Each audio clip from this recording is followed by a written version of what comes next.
secret place where there's only you and me. I don't know what to do, I'm so confused, and I need peace. Take me home.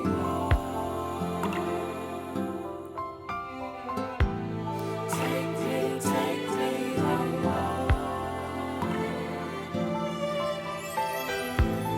Take me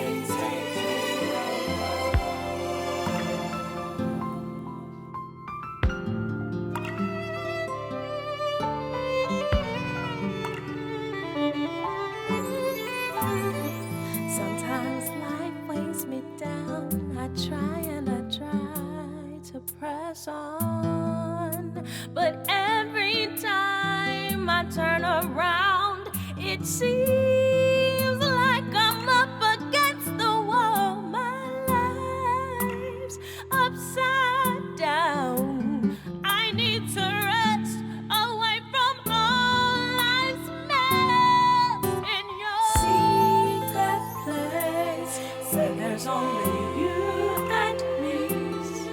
I don't know what to do, I'm so confused, and I need peace. Take me home to your secret place. Take me home to your secret place. Take me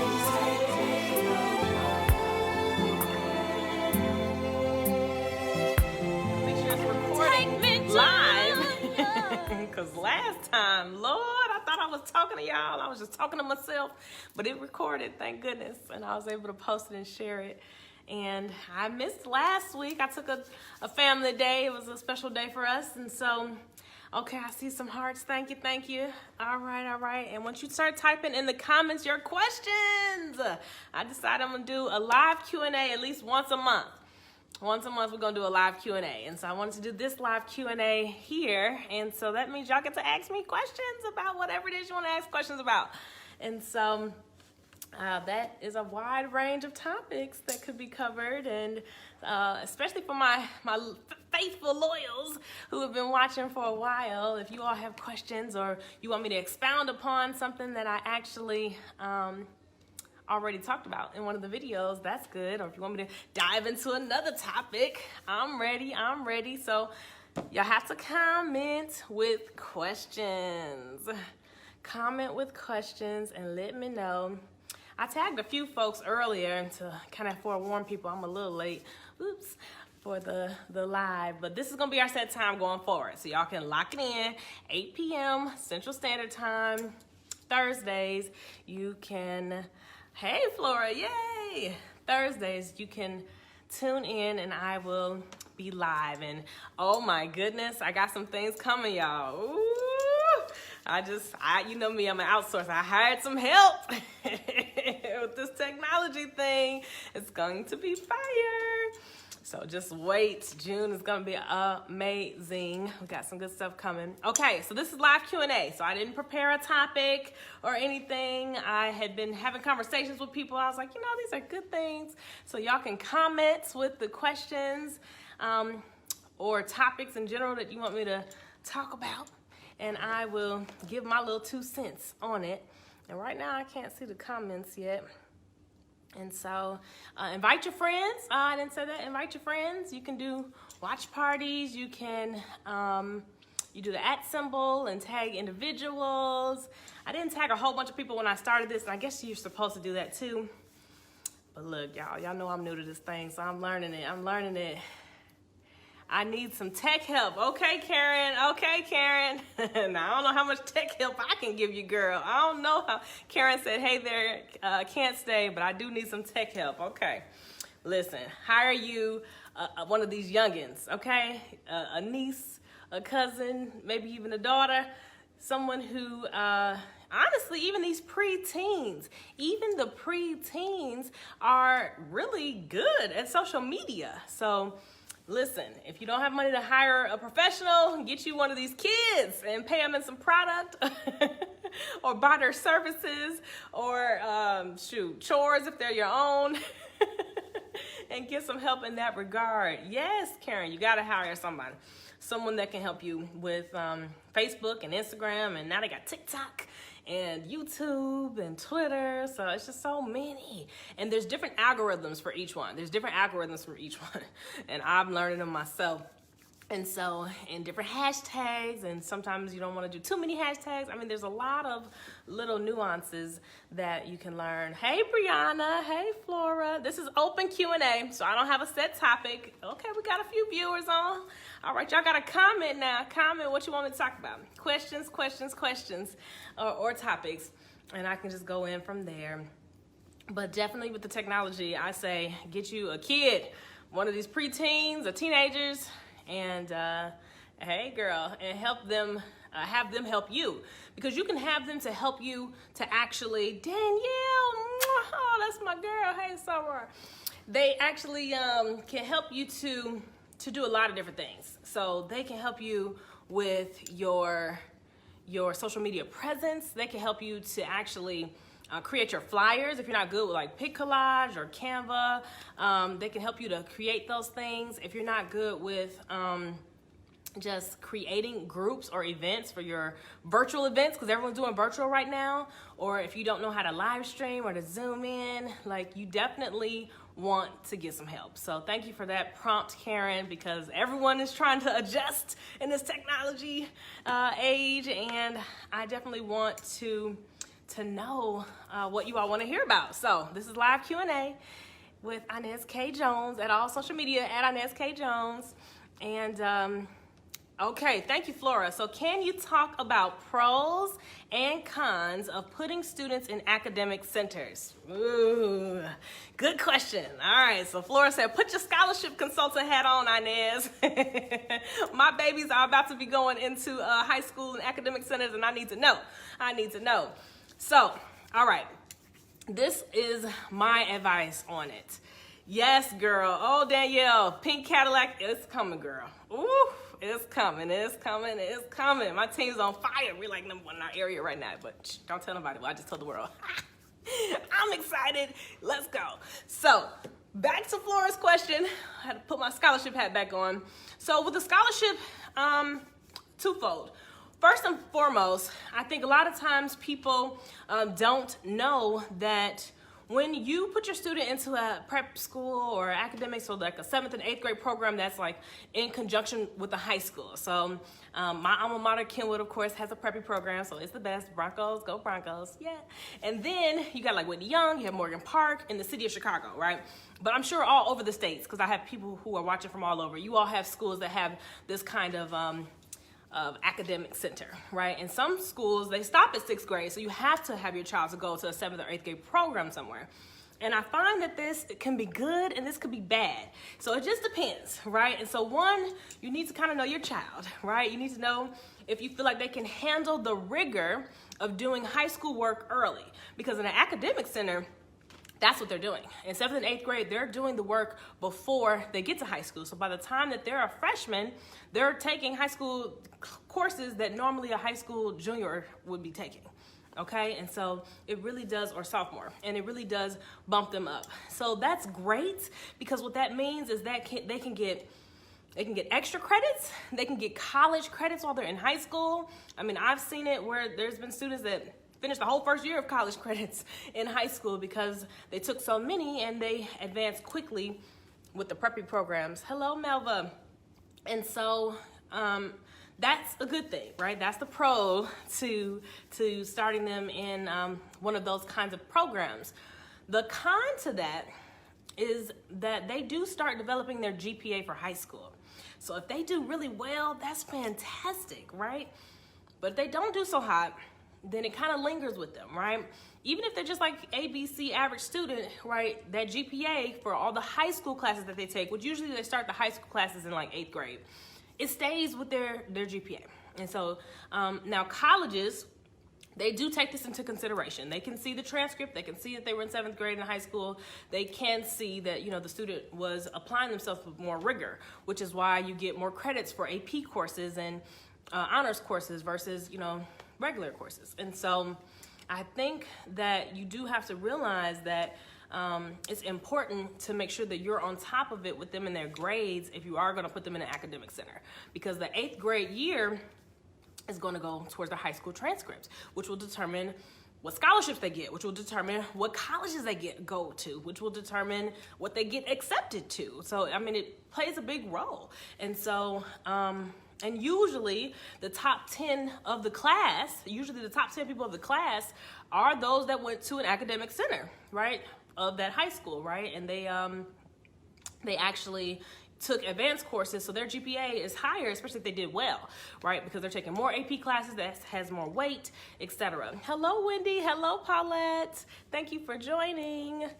And with the academic centers, sometimes the students end up getting so many credits by the time they're a junior or senior in high school that they're able to do a dual college program, and so they can do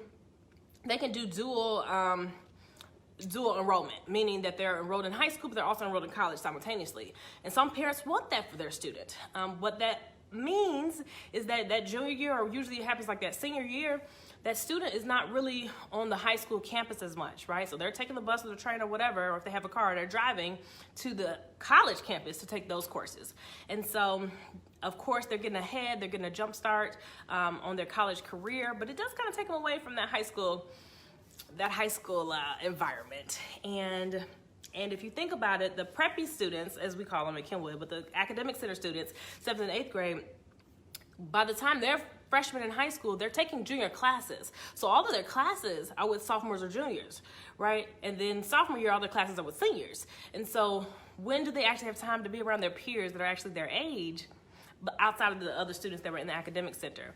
And so you just kind of have to think about those things and weigh the pros and the cons. I think that can be very good. For me personally, in my graduating class of Kenwood, I was the only one in the top 10 that was not a preppy.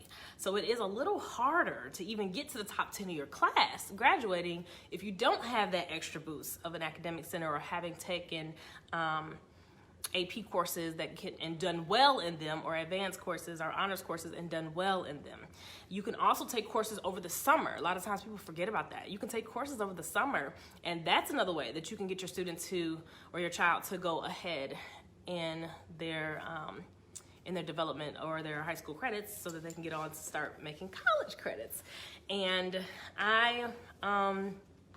I was the only one in the top 10 that was not a preppy. Everyone else was a preppy, or they had gone to the 7th and 8th grade program. And so that is one example that can kind of show you, hey, Beverly, it can kind of show you that it's not really beneficial to automatically say that it's not going to be good for them to go, or they won't be able to do well if they do, because that's just not true. Because majority of my classes, top people were academic center students, but they were those students that did well. When you have the students that are like kind of just in the average range, it's a little different. And I know a lot about this because some of you might not know. I used to be an administrator at Kenwood Academy, and I was over the magnet program. And the magnet program is also kind of what feeds into the academic center students into the school, and so they are automatically the magnet students. And so I saw all the transcripts for all the kids, for all the grade levels that went through, and I kept actual data on it. And so I do think that it's good. I do think that the child has to be ready. That's really what it boils down to. They have to be ready, and you have to be on it as a parent to know, hey, Ryan, you have to be on it as a parent to know that if you are going to put your child in a more rigorous academic situation, you got to be more hands-on with this baby. And when they need help, you need to get them tutoring immediately. And all of the schools, I'm sure, have tutoring programs after school and extra help, and encourage them to go to their teacher. But sometimes you may need to just get them someone that teaches it in a different way, because people understand things in a different way. Hey, Marcus. Hey, Angela, preppy, stand up. Okay. See, we got some preppies. So a lot of my friends were preppies. So I do know that, it's good and it's bad. And I'd love to hear your feedback, girl. Tell me what you think. The question that Flora asked originally, I know some of y'all are just joining, was, can you talk Oh, sorry, I done switched the camera on y'all. It says, can you talk about pros and cons of putting students in academic centers? And so I'd love to hear your thoughts on this. Hey, Kasia. And so this is a great topic, and I hadn't done much scholarship educational consulting talk, so this is perfect. Thank you, Flora. And I want to know what you all think. You know, you all can type your comments. You got an opinion as well, so type your comments. And if you even thought about this, or if you had experience, if you were in an academic center, or a preppy as we call them, or if you actually are debating this choice for your children, or if you have a child that went through it already. Okay, she said that being a preppy definitely helped me prepare for high school. Thank you, Angela. Okay, yeah, so they are more prepared. They're used to the rigor. They're used to changing courses and having multiple teachers. And she said, and it was for sure rigorous, but since we tested it, most of my peers were able to manage. Good. Angela, did you find that your GPA was affected if you got like a C in your class? Like, did your GPA from preppy weigh you down in high school? She said, I would definitely put my child in an academic center. Good to know. And so I think that this was a great question. If you all have other questions, it doesn't matter the topic, you can type them in the comments. This is live Q&A with Inez K. Jones. So type them in the comments and let me know. Hey, Cirilla. And let me know. My dog is going crazy up there. Hey, Alex. People popping on. She said, I was a nerd, so I'm not sure. She said, I got straight A's. Okay, Angela. I ain't mad at that. And so that's what I was saying. If you do well, if your child does well, it is phenomenally good. But if they don't do so well, it can kind of, weigh down that GPA. And so it's something to think about, or something to really seriously stay on top of. Like, stay on top of it. So that way you know, hey, Sherry, so that way you know if you're able to just to make sure that their grades are good, because you want them to be an honor roll student. If they're going to be a preppy, they need to be an honor roll student. That's just it. And so as soon as you get a progress report that's anything less than a B, they need some help. Or even before, if you're checking gradebook or whatever they're using now, you should check in before. Okay, another question. Growing and leaving best friends behind. Ooh, what are your thoughts? Thank you, Ebony. Hey, girl. Hello, Christopher. Thank you for that question, Beverly. This is live Q&A, y'all, so y'all can type comments, all the topics. It's okay. Type it in the comments. Okay, so growing and leaving best friends behind. What are your thoughts? This is a good one. Hello, Tanya. So people grow and people develop, and people actually outgrow their circle sometimes. People actually can outgrow their circle. Now, does that mean that you have to turn your back on, your day ones? Does that mean that you have to be rude to them, or you have to uninvite them to things? No, and no, for the most part. But every once in a while, you might have someone that's just what I call a negative Nancy. Someone that, and it could be a male too, so it ain't gender specific. You might have someone who pulls your energy down on a regular basis, and you can kind of tell. Like, if you get off the phone with them, you're just drained. If you're in their space, you was happy and now you're sad, or now you're mad, or now you don't even know why you're mad. Like, if that's happening, that means their energy is not aligned with yours. So then you want to ixnay them out your space, and you can do it respectfully, you can do it slowly, and you just have to do it at some point or the other. And so I think that with your friends, especially, she said best friend, if you outgrow them, what are your thoughts? You can still love them. Sometimes you gotta love people from afar. Sometimes you gotta love them from afar.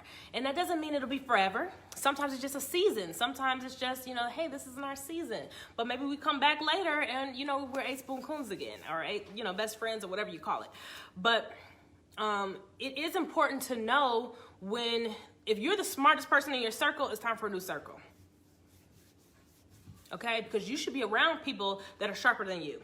If you're the most achieved person in your circle, if you're the most, accredited person in your circle, if you're the most, business savvy person in your circle, it's time for a new circle. It's time for a new circle, because that means you're not elevating yourself. That means you're steady helping and pulling them up and giving them tips, but no one's pouring into you. So you have to know, like, okay, where am I getting my guidance? Where am I getting my mentorship? Where am I getting my stretch, right? Because you have to have someone, I said that in my earlier videos, that stretches, someone that stretches your thoughts, someone that stretches your thoughts process, and that can, you know, help hold you accountable, especially if it's a good friend. And so it's funny because an ex of mine was like, you know, I never see you with anybody where you're friends. And my response to him was, I'm in a different season, and my new friends are awaiting me at the next level. And I was so right. And I said it before I even really realized what I was saying, but that's just how I felt. And I was okay to be alone for a season while I worked on what I needed to work on and was ready to launch some things, and then come back. And some of the people who I maybe not had talked to in a while, you know, I picked up the phone and called them, and we caught up, and like no time was missed, because a true friend, it's okay, right? And then I have new friends. And then I became a member of A-Fest, of my shout out to my A-Fest folks, and boy, I thought I was doing something, but these billionaires in this thing, it's a part of Mind Valley, if you all don't know, and it's like invitation only, so it's like a big deal. And I love it, I love it, because like they're doing things that I'm like, whoa, and not just in the U.S., around the world. And so, but I needed that elevation. I needed people that are gonna stretch my thinking, stretch my thoughts. I needed to hear how billionaires think, how millionaires think, right? I needed to hear, because once you hit certain levels, so like if you never made 50,000, and once you hit that level, you're like, great. And once you hit 6 figures, you're like, okay, you know, but then it's like, what's next, right? So once I hit that one level, I'm like, okay, I need somebody else that can stretch me, right? And so that really is important. And so I think it is okay as long as you leave them respectfully. As long as you leave them respectfully. And sometimes you can just slowly pull back. You can stop doing as much as you were doing for them. It's a personal decision, but it's an important one. And if you're feeling that in your spirit, that you need to like have that conversation, or you're with yourself even, then that probably is your intuition, which you should listen to. Your intuition telling you that it's time for you to meet the next level of influence that you're going to be around, right? Because it's your circle of influence. You become what you hang around. And so iron sharpens iron. But if you are the best iron in the bunch, ain't nobody sharpening you. So you got to get somewhere else. You have to get around people that can stretch your thoughts, or people that are even in your industry, right? So that people that understand what you're going through. And let me get some of these questions. Hello, everybody popping on. Hello, Ed. Okay, so I'm gonna try to scroll up so I go in order to be fair of these questions. This is live Q&A, so you can ask any question, any topic. And we talked about a couple of things now. So thank you, Beverly. I hope that answered your question, girl. And hello, Tim. Any question? I have a business question. Yes, Marcus, you can ask a business question, but actually type the question in so I know. Sherry said, I tried to go back, but it wasn't worth it. Sherry, what did you try to go back to? Tell me. Oh, to your old friends. I think that's what you meant. So, hello, Naima. You tried to go back to your old friends, but it wasn't worth it. And you'll find that sometimes you just outgrow. And people come into your life sometimes for seasons, and sometimes people are lifers, right? And it's okay. And it's okay to know when to let them go, because but one is part of their journey, but then it's also part of yours. It's a lesson. Life is full of lessons and blessings, okay? And so you gotta know, like, or fill out which one is it. How does one identify their strength? Thank you for that question, Chris. How does one identify their strength? Okay, well, one, there's a tool called the Strength Finder. And like I always do, anything I recommend, I'll put it in the notes afterwards. You do have to pay, I think, I don't know, it's not that much, like 20 bucks or 40 or something, to do it. But I think that is a good place to start, Chris. A good place to start would be that Strength Finder, because it will ask you questions and figure out kind of like what is your strength. So once you know your strength, that then you can outsource, like my last video said, outsource for those weaknesses. And so you can hire someone that can help you in an area that you're not so strong. So I think that's one way. Another way is, what do you do effortlessly without having to plan or think in advance? Like if you asked yourself, what do I do effortlessly without having to think about it? Right? For me, it's singing. Like I, could belt out a note now if I wanted to and wouldn't have to think about it, because it's one of my gifts, right? So your gifts usually are your strengths.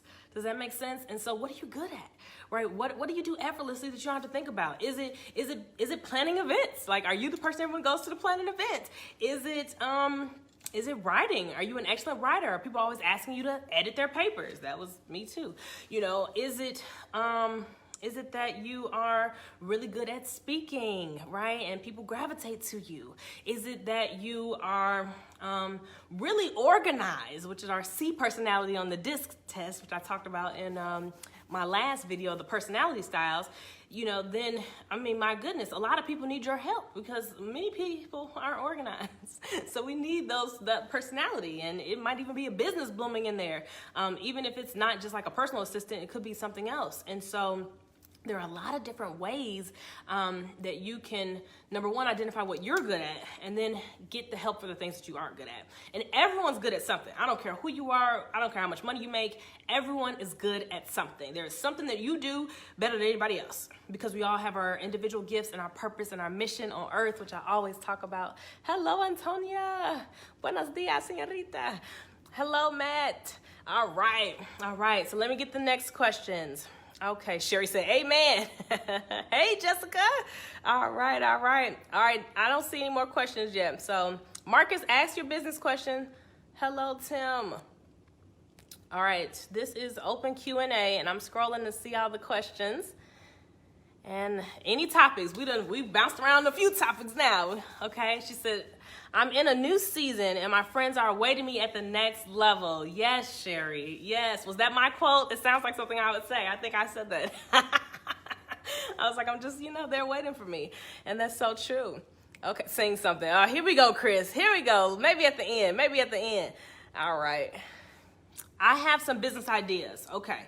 Should I or do I have to create an LLC or a series LLC? I'm hearing different things. Hold on, I can't see the rest of it. My business will be multifaceted. Can I put multiple businesses under an LLC, or do I need the series? Okay, that's a good question. So, and it would be more specific to what kind of business you're doing, but thank you for that question.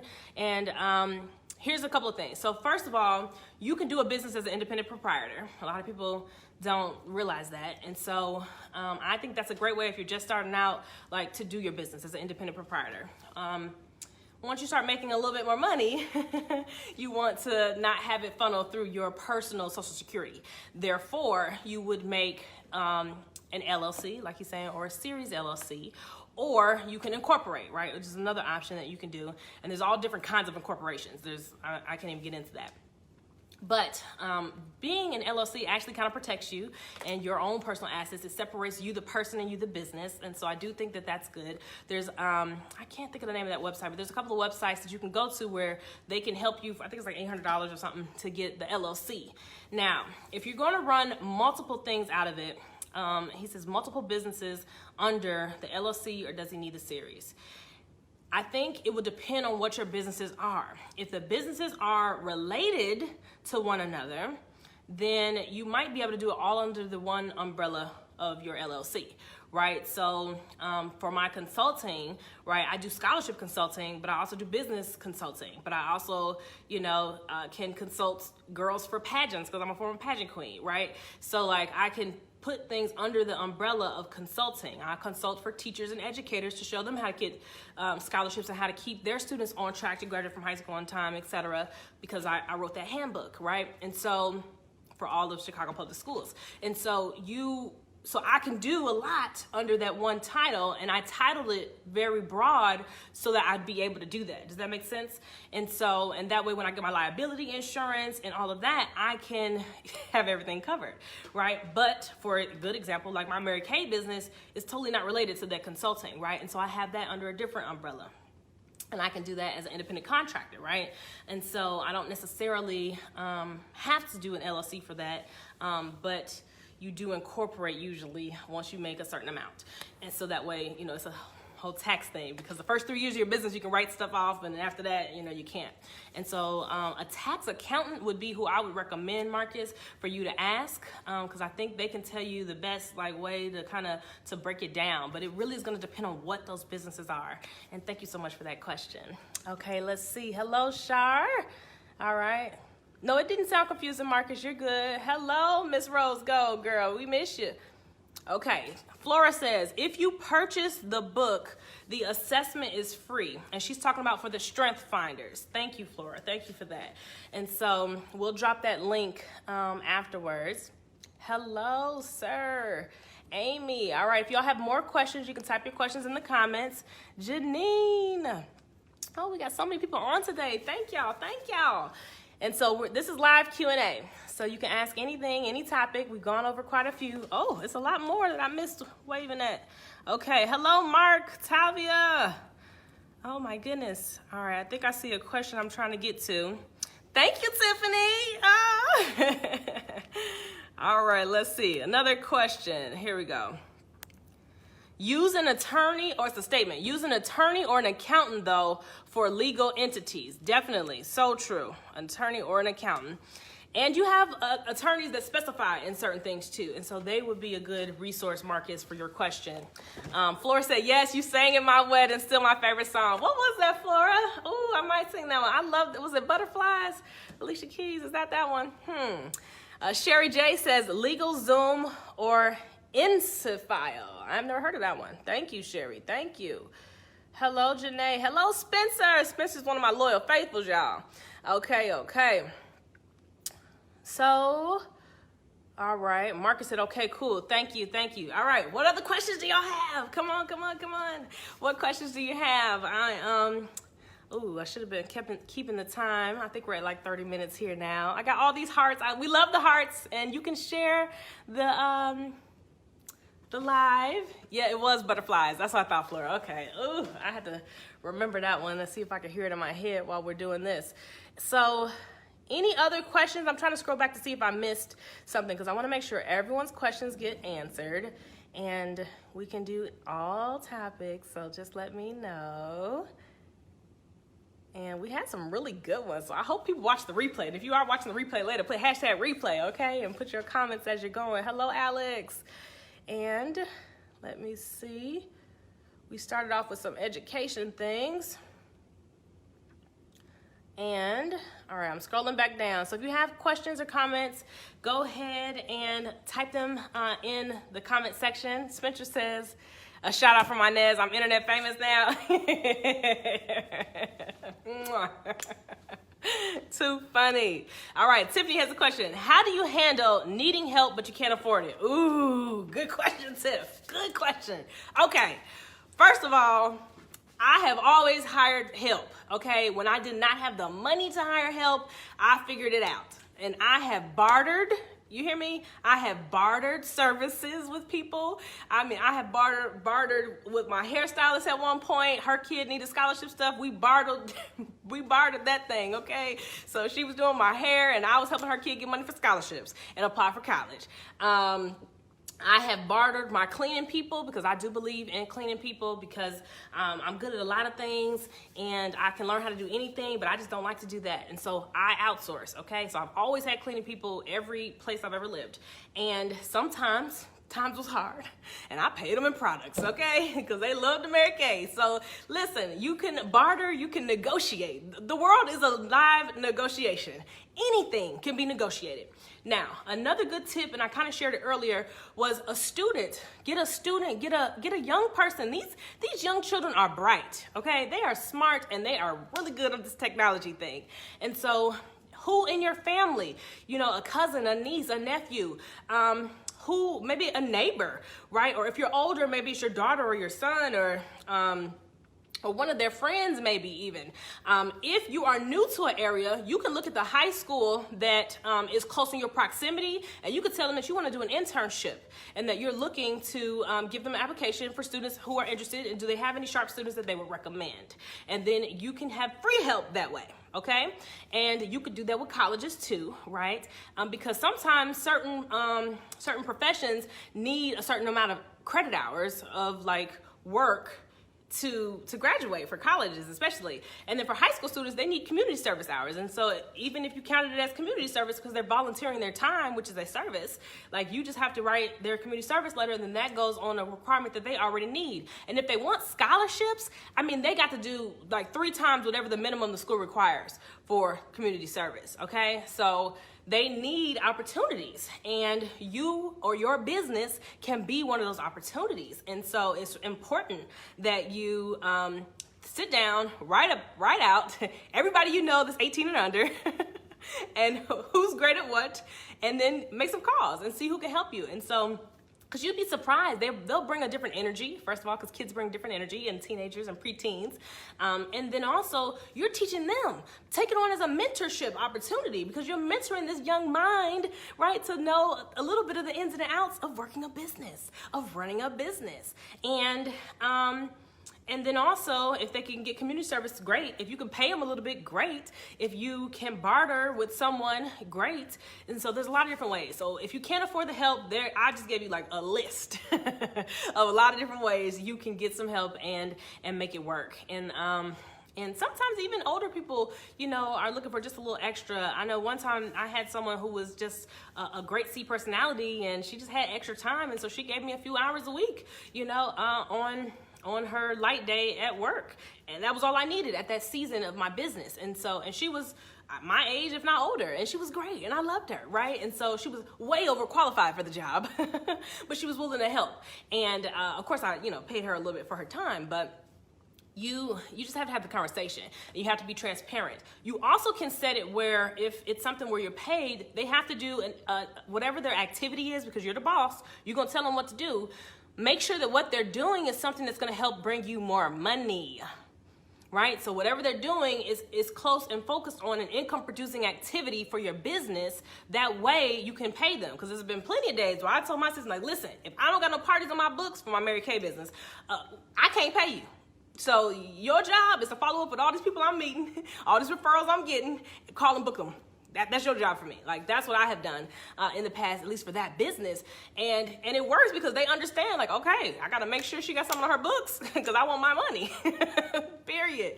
I know other people do it based on a percentage factor, like how much they sold for them or helped them out, or they get a percentage of that. I did not have time to try to figure that out every week and for it to be a different number. And for my mind and my budget, I needed to know, you're going to work X hours for me on this day or this day, some of it at home, some of it here, and I'm gonna pay you X amount. So I can know what I need to make sure I work for. And the time, and then, now this is the next point, whatever time they're working for you, you cannot spend it micromanaging the help.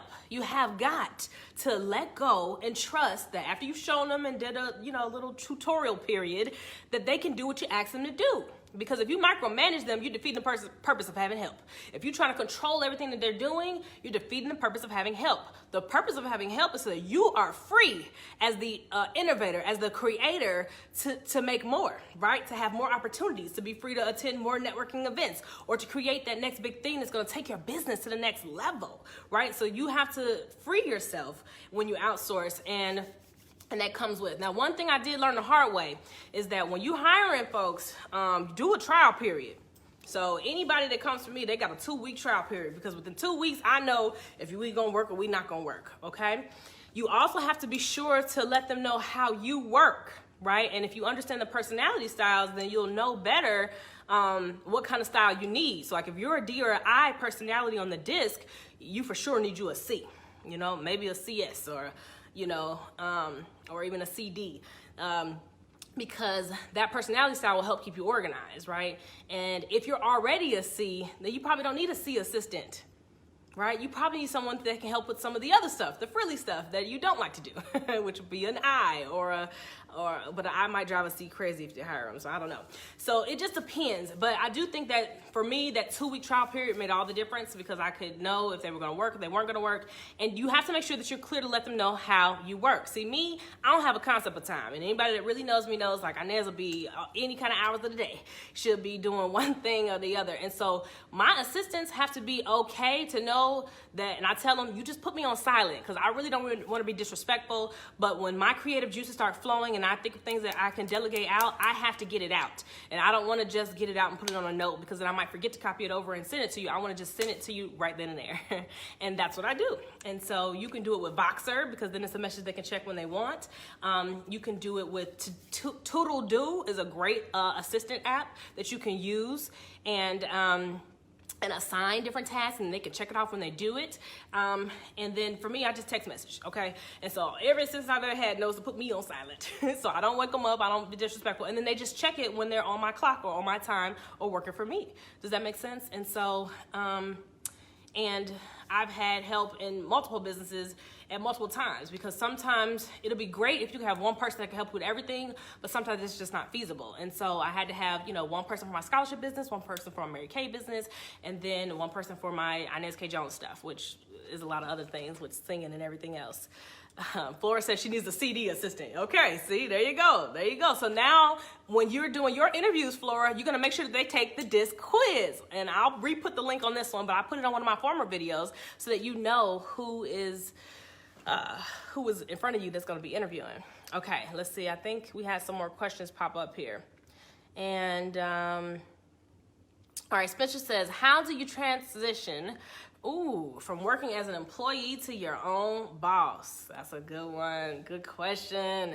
All right. So you transition from working from an employee to your own boss. Well, first and foremost, I believe that you have to have a plan, right? You have to have a plan for what it is you want to do, what it is you're going to do. I believe in multiple streams of income. So I believe in keeping that job while you're growing and starting that business, that idea, right? So that way you still can cover your main bills, you still have a steady income coming in, and then you have your baby, right, that you're about to give life to, which is that business. And now there comes a point in every entrepreneur's life where you have to make a decision. You have to make a decision on whether you're ready to take that leap. And I talked about that in the bird video, the leap out of the nest. You have to make a decision if you're ready to take that leap into entrepreneurship. And that might mean that you take a pay cut. That might mean that, there's a little uneasiness. Like the one thing about being an entrepreneur is that you can have some great months and you can have some not so great months. So like, are you good at budgeting financially to cover that span? Are you saving? Like that's the first thing I say, save from that one job to do that. So me personally, my experience with it is that I was working full-time for Chicago Public Schools, and I started my my Mary Kay business, and then I used the profits from my Mary Kay business to launch my educational consulting company. Okay, so and the educational consulting company started after I left CPS, and I was on medical leave. So I left for different reasons because, quite honestly, had I never gone on medical leave, I don't know that I would have. I don't know that I ever would have left that 9-to-5 check. Because I just liked it. I liked it, I liked having a lot of money. And so, but now I still can have a lot, but I can be on my own time. And so now I feel like I never go back. I never go back. So it's an individual decision. It's a personal decision, and you do have to weigh the pros and cons, but you have to know that at some point you got to take the leap, right? If you're going to go full-blown entrepreneur. Some people are happy to have both, and there's nothing wrong with that. But just know that you got to hire help so you're not spreading yourself too thin, because you still want to have time for your family. You still want to have time for you to do that self-care that I talked about in my first video, and rewatch those videos if you didn't see them. And you definitely want to you want to do a good job with your business. And sometimes, depending on what it is, it's a conflict of interest. So like while I was working for CPS, I could never have done my scholarship consulting business, right? It was a conflict of interest. And so it was a blessing in disguise for me that when I had to go on medical leave, and then people were tracking me down trying to get help, that and like, I'll pay you. I was like, might be something to that. A business was born. And I was able, because I already had another business going, my Mary Kay, I was able to use the profits to launch that one. And so, I went from 3 to 2 streams of income, but I was able to replace it, and now I have multiple because I got my hands in a few pots. All right, we got a lot of people watching. Oh, Dr. Carter, hello. Tiffany, Ronnie. Okay. So let me see. I see we have a couple more questions as our time is about to be up. Elijah, y'all hit Elijah up if you need a massage now. All right, so next question says, should I create my business here in Illinois? And if I do not, what are the pros and cons of creating my business in another state? Oh, good question. So, well, two things. Certain states don't have fees. They don't have taxes, or they have lesser taxes, or they have different rules. But you got to really read the rules and regulations of the different states, because some states might require that you are an actual resident there. Some states might not. And like I think it's Delaware maybe is the only state that has no sales tax. So a lot of people do their stuff in Delaware because there are no state taxes. And so I would just say, just do the research on it. I won't pretend to be an expert on that topic, but I would definitely say to do your research. I did all of mine here just because, I'm here and this is where I'm at. So I wasn't really thinking about that at the time. So it's good that you're thinking about that ahead of time, and it's good that you even know to ask that question. And so I think probably, I say same, a tax or a legal person would be the best to answer that question. But do your own research for, what the requirements are, stipulations, and the different fees, because each state is different. That is a very true question.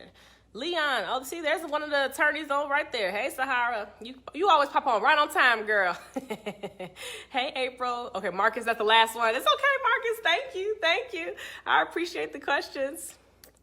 Awesome answer. Thank you, Inez. Oh, you're welcome. Tell me about your book with CPS. Okay, Sherry.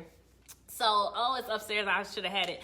But I was one of the co-authors of the book, the handbook on how to keep students on track to graduate from high school on time. And so it was published, so I am technically a published author. And what it was is it was a project. It was an action-based research project from research that the University of Chicago, which is my alma mater, founded. And my, Bill Gates scholarship was one of the many scholarships that I received, because I got over like $600,000 in scholarships, and his was one of them. And so he was funding the research. And so I think it was perfectly aligned for me, because I was able to write a letter to them to get an extension on going from my undergrad to my graduate, because they pay for graduate school too. And in that gap time, I was able to work on this project, and they knew about the project because they were funding it. So it was just perfectly aligned. And so I was one of the people that took on, assigning the chapters out, and I did a lot of editing for all of it, really, for the handbook. And so all it is a guide for the educators, for the teachers, for the principals, on how to keep students on track to graduate from high school on time. At the time, the CPS graduation rate was 50%, and so we needed to increase that. And so it was successful in doing so, and I believe the number was like 80%, and now I heard it's like at 86%. So it's great, because right now all Chicago public high schools have on their high school report card, because the schools actually get a report card from the district. They have the freshman on track method and the sophomore on track method. And because I'm a forward thinker, I knew that the next step from the freshman on track would be the sophomore on track, and so I requested to be the first person in the district to do that action-based research on the sophomore on track method. And so I did, and I actually do have a little something that I wrote for that, but I never released it. So we'll see. Maybe that'll be one of the things that is coming out for that sophomore on track handbook. But it was really a great thing, and even now it's a requirement. So now schools have to take a look at those numbers to see what students at their freshman year, what students at their sophomore year are on track to graduate from high school on time. And if they're not, then they know that they have to implement strategies to actually get those kids on track to graduate. And so for me, that meant that I was hiring tutors to tutor them during their lunch periods or after school in a certain subject. And it was required. It was not optional, because their grades were showing me that they were not on track. And their teachers had to input grades into gradebook, and I would monitor the classrooms, and I had meetings with the teachers. We talked about, we strategized, we planned. And so it was a lot that went into it. And we did it at 6 different pilot schools, I believe it was. 6 or 8 of us, I don't know. It was a few different high schools were doing it. And so the book is a compilation of the best practice strategies that what worked is in the book. And so it's available, for them to use. And the actual metric is now on all the high school report cards and CPS. And so it's something that I was very grateful and proud to be a part of. She said, dope. Hello, Melanie. Okay, I think I've been on about 45 minutes, y'all. I try to keep it to the 45-minute mark. I don't believe I missed any questions, so if anybody has a last burning desire of a question that they want answered, please let me know. And give me the hearts, give me the likes. Once this finished, please share the video, because that's the way that this will get bigger and it will grow.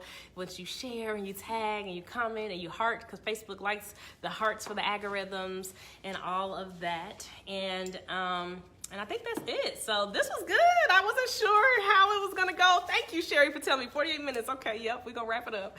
So I was like, okay, I hope they hop on and ask questions, but this was perfect. And so my plan is to do this once a month. I'll do a live Q&A where y'all can ask me anything and we'll just dive in. And so I got some great things coming, so please follow me at Inez K Jones. My YouTube channel is under construction, but it's also at Inez K Jones. And come July, woo, y'all, it's gonna be phenomenal. So this is our time, 8 p.m. Central Standard Time every Thursday, so you can tune in and we will be here. I will be here next Thursday as well, and then July I'll be here too, but it'll just be a little more fancy. So let me know topics, any topics y'all want to hear about in the coming weeks. Please let me know. Type them in the comments, type them afterwards, and if you're watching later, put #replay. I hope y'all are having a fantastic week. I love you. I thank you. Namaste for coming and for being here with me during this live or for watching later. I hope it helped. I hope you got some nuggets, and I will talk to y'all next Thursday at 8 p.m. Good night. There's only you and me. I don't know what to do. I'm so confused. And